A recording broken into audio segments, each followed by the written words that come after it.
एक ही सवाल है, देश में इतना उथल-पुथल चल क्यों रहा है? ठेकेदारी सिस्टम है, उसका कुछ ट्रैक रिकॉर्ड तो है नहीं। आप चाइना के इंफ्रास्ट्रक्चर को बीट करना चाहते हो ठेकेदारी सिस्टम में? और हमारे यहाँ का जो यूथ है, जो सिविल इंजीनियर करके बैठा हुआ है, वो किसी अनपढ़ बिहारी के टू स्टोरी चाइना के एजुकेशन सिस्टम में अपने देश के लिए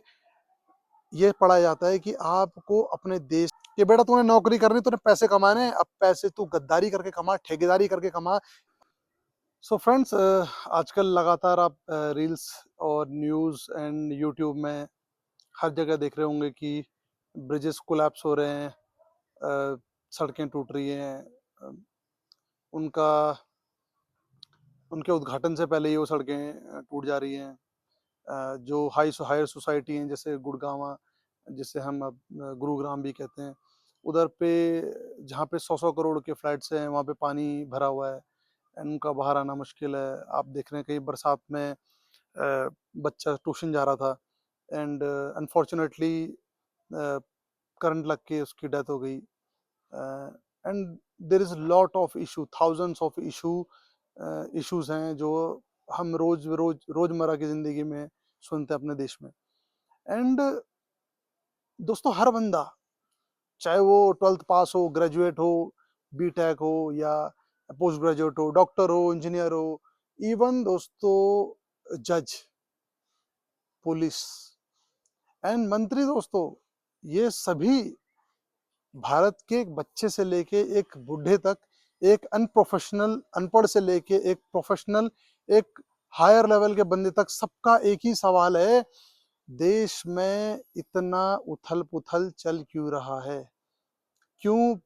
ब्रिजेस कोलैप्स हो रहे हैं? क्यों सड़कें टूट रही हैं? क्यों इतना हमारा यूथ कभी प्रदूषण से मर रहा है, कभी बीमारियों से जूझ रहा है, कभी एजुकेशन के करप्शन से जूझ रहा है एंड वेरियस इशू से जूझ रहा है। तो फ्रेंड्स, मैंने इसके ऊपर काफ़ी मंथन किया या अपने दिमाग से इसका एक टेम्परेरी शायद आंसर निकाला, जो मेरे हिसाब से मुझे लगता है, या हो सकता है कि ये मेरा व्यू हो, मैं आपसे शेयर करना चाहूँगा। तो दोस्तों, कोई रोड है एंड उसका बजट आया दोस्तों। अगर मैं एक मान के चलता हूँ, अगर देहरादून की बात करूं कि देहरादून के किसी पार्ट में रोड का निर्माण होना है एंड दोस्तों उसकी लागत मैं मान लेता हूँ 1 करोड़ की वो सड़क है। मतलब एक मैं आपको अप्रोक्स एक एग्जांपल दे रहा हूँ, आप 1 करोड़ मान लीजिए कि 1 करोड़ की वो रोड बननी है एंड उसके लिए 1 करोड़ सेंट्रल गवर्नमेंट ने पैसा सैंक्शन किया है या अपनी स्टेट गवर्नमेंट ने पैसा अलॉट किया है कि ये सड़क बननी चाहिए 1 करोड़ में। एंड दोस्तों वो सड़क के लिए पैसा आया,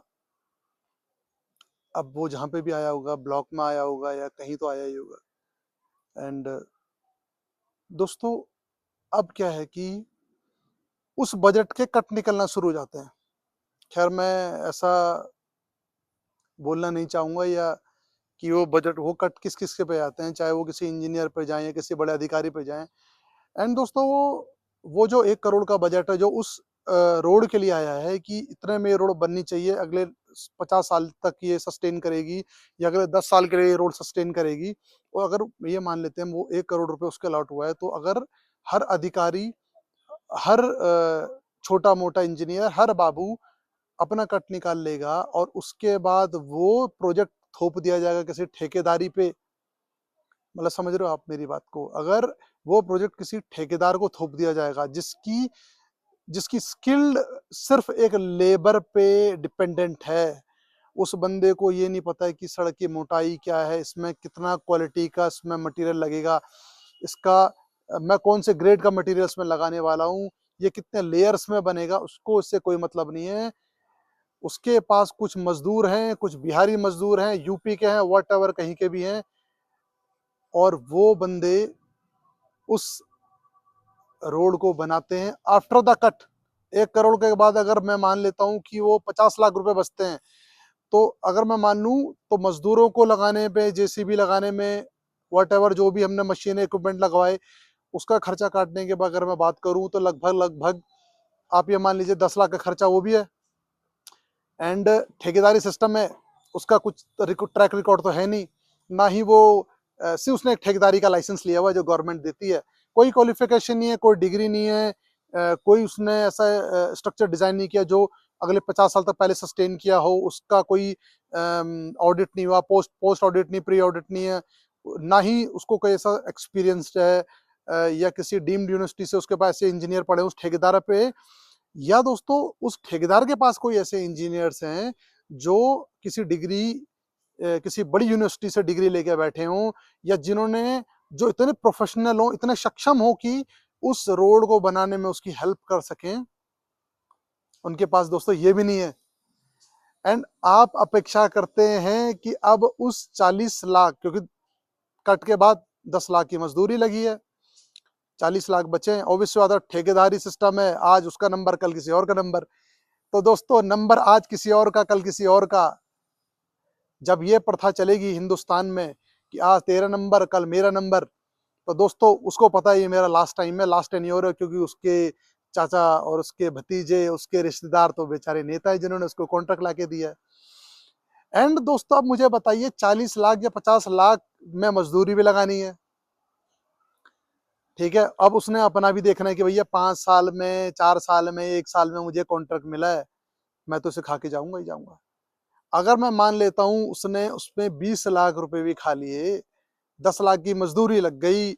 बचे दोस्तों 30 लाख रुपए, 30 लाख में आप बताइए गवर्नमेंट ने जो सड़क बनाने में पैसा अलॉट 1 करोड़ का किया था, 1 करोड़ सेंक्शन किया था कि वो करोड़ 1 करोड़ की सड़क बनेगी, अगले 10 साल 20 साल 50 साल के लिए सस्टेन करेगी। अब मुझे बताओ दोस्तों 30 लाख में, या पता नहीं, मुझे इतनी भी श्योरिटी नहीं कि 30 लाख अगर वो जितने भी बचे हुए पैसे में अगर वो ऐसे सड़क बनाता है, आप बताइए अब यहाँ पे मोदी गवर्नमेंट फेल है, कांग्रेस गवर्नमेंट फेल है, या हमारा सिस्टम जो सिस्टम में बैठे हुए हैं, क्योंकि गवर्नमेंट में बैठे हुए नेता तो चेंज होंगे दोस्तों, आज नहीं तो कल चेंज होंगे, 1 साल बाद होंगे, 5 साल बाद होंगे, मगर दोस्तों 70-80 आज जो भारत को जितने भी साल हुए, 75-80 जितने भी हुए हैं, उतने सालों में नेता हमेशा बदले, मगर दोस्तों अधिकारी तो वही रहे हैं। कहने की बात मेरी ये है, कंक्लूजन का अगर मैं बात ये करूं कि अगर बीजेपी कांग्रेस की वजह से देश का डेवलपमेंट रुका हुआ है, तो अगर बीजेपी डेवलपमेंट नहीं कर पा रही है तो 2014 से पहले डेवलपमेंट क्यों नहीं हुआ, और अगर अगर कांग्रेस डेवलपमेंट नहीं कर पा रही तो उस टाइम पे गलती किसकी थी, इसका मतलब आप समझ रहे हो कहीं ना कहीं हमारे सिस्टम में दिक्कत है। जब तक ठेकेदारी सिस्टम, जब तक अधिकारियों का कट सिस्टम चलता रहेगा, जब तक नेता अपना कट लेगा, अधिकारी अपना कट लेंगे, ठेकेदार अपना कट लेगा, दोस्तों काम कभी परफेक्ट हो ही नहीं सकता। आप चाइना के इंफ्रास्ट्रक्चर को बीट करना चाहते हो ठेकेदारी सिस्टम में, और हमारे यहाँ का जो यूथ है जो सिविल इंजीनियर करके बैठा हुआ है, वो किसी अनपढ़ बिहारी के 2 स्टोरी सिंगल स्टोरी में एक नॉर्मल रूफिंग को देखने वाला बंदा है, उसको इंजीनियर भी नहीं बोल सकते हैं, उसको वो किसी बिहारी ठेकेदार या किसी यूपी के ठेकेदार, मैं नहीं जानता कि कोई भी ठेकेदार हो सकता है, उसके साथ काम कर रहे हैं वो यूथ जो सिविल इंजीनियर करके बैठा हुआ है, किसी डीम्ड यूनिवर्सिटी से, किसके बाप ने, उसके पिताजी ने, उसके घर वालों ने 12-13 लाख रुपए लगाए हैं उसकी पढ़ाई के लिए, सोच के बड़ा इंजीनियर बनेगा, बट अनफॉर्चुनेटली वो वर्क कर रहे हैं किसी ठेकेदारी सिस्टम के अंदर, वो देख रहे हैं छत कैसी पड़ी हुई है उनका, वो दोस्तों उस ठेकेदार की ही चमकाएंगे, बिकॉज उनका काम जुड़ा ही उससे हुआ है, वो उसे नौकरी से नहीं निकाल देगा। तो दोस्तों ये कहना कि कहीं और गलती है, सबसे पहले दोस्तों हमारे सिस्टम में जो बैठे हुए लोग हैं उनकी गलती है। एंड अगर इसको सुधारना है तो उसका एक ही उपाय है, हमारा यूथ, हमारा एजुकेशन सिस्टम। अगर हमारा एजुकेशन सिस्टम में ये पढ़ाया जाए कि बेटा आपको करप्शन नहीं करना है, चाहे आपकी जान चली जाए, आपको इस देश से गद्दारी नहीं करनी है, तो क्या वो बच्चा करेगा? चाइना के एजुकेशन सिस्टम में अपने देश के लिए ये पढ़ाया जाता है कि आपको अपने देश के लिए हमेशा प्रोस्पेरस रहना है, आपको अपने देश के लिए काम करना है, अपने देश से गद्दारी नहीं करनी है। और इंडिया में सिखाया जाता है, आप माँ बाप, टीचर, बच्चे, समाज उसको क्या सिखाने में लगा हुआ है कि बेटा तूने नौकरी करनी, तूने पैसे कमाने हैं, अब पैसे तू गद्दारी करके कमा, ठेकेदारी करके कमा, आईएसपीसीएस बन के देश को लूट, नेता बन के देश को लूट। दोस्तों जब तक ये सिस्टम चलता रहेगा, हर इंसान के माइंड में सिर्फ पैसे खाने और पैसे कमाने की भूख रहेगी, देश बदलेगा कैसे? देश से मोहब्बत सिर्फ कागजों में है, बिकॉज माँ बाप से लेके, समाज से लेके, नेताओं से लेके हर बंदा अपने बच्चों को पढ़ाने में लगा है कि तू इसलिए पढ़ाई कर रहा है क्योंकि तूने नौकरी करनी है, तूने कैसे भी करके पैसा कमाना है, ठेकेदारी सिस्टम का पार्ट बनना है। You are the part of ठेकेदारी सिस्टम। 5 साल में मौका मिलेगा, एक बार देश को खाना है, दूसरों का कट देना है, अपने को भी खाना है और नेक्स्ट टाइम के लिए अपने को अच्छा भी दिखाना है। तो दोस्तों शायद मेरा ये एक व्यू था कि शायद इस वजह से कहीं ना कहीं गलतियां हैं, इसलिए सारा। अब देखिए कोई भी ब्रिज गिरता है, कोई सड़क टूटती है, आप मुझे बताइए क्यों कोई नेता अधिकारी आवाज नहीं उठाता है उस ठेकेदार के लिए, और उठाता भी तो उसे जेल में डाल देते हैं। उससे होता कुछ नहीं है, वो शायद 1 महीने बाद छूट जाता होगा, हमें तो कोई न्यूज भी नहीं आती है दोस्तों, हमने वो न्यूज सुनी भी नहीं है कि वो उसके साथ हुआ क्या। क्यों, कैसे सुनेंगे दोस्तों जब सिस्टम ही ऐसा है।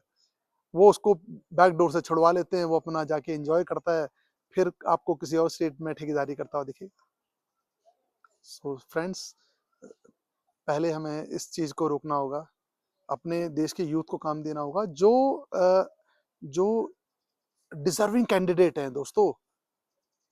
उनको मौका देना होगा। आप 6 लाख 8 लाख का घर किसी ठेकेदार से बना देंगे एंड 12 लाख का किसी अच्छे जो इंजीनियर है, जिसने उसका कोर्स किया, जिसको स्पेसिफिकेशन पता, जिसको क्वालिटी कंट्रोल पता है, उससे नहीं बनवाएंगे क्योंकि वो तो महंगा है। भूकंप के टाइम पे फिर आपको क्या चाहिए? मुआवजा। गवर्नमेंट को ब्लेम करना है कि हमारा घर बह गया, उसकी नींव अच्छी नहीं थी, वो नदी के किनारे बना होता, इंजीनियर ने तो पहले ही बोल दिया था उसके किनारे मत बनाओ। सो फ्रेंड्स, सबसे पहले आप अपने आप को देखिए, हमारे यूथ को सही दिशा में मोटिवेट कीजिए एंड ठेकेदारी सिस्टम बंद कीजिए। जो डिजर्विंग नहीं है उनको काम देना बंद कीजिए दोस्तों, तब ये देश बदलेगा। And please remove the cut.